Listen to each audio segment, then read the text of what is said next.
Hey, today is Tuesday, January 22nd, the 22nd day of Llewellyn's Witch's Spell-a-Day Almanac.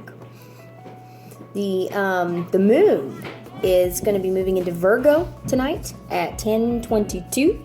So Virgo favors accomplishment of details, health, hygiene, daily schedules, things like that. Today's color of the day is maroon. And the incense of the day is Llewellyn. Today is a really weird working. It's not necessarily a working, it's more of a fun experiment. And it's by Emyme, or Emmy.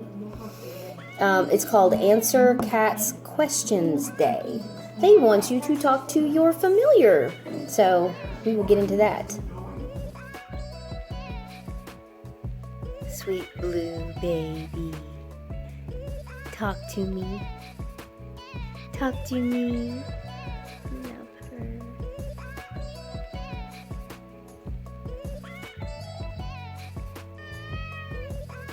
What? Why? What do you want?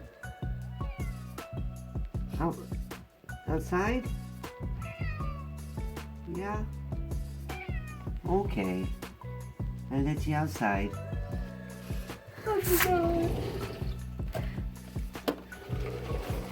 The cat whisperer. So that sums up today's spell. Done. The day. Blessed be. Blessed be.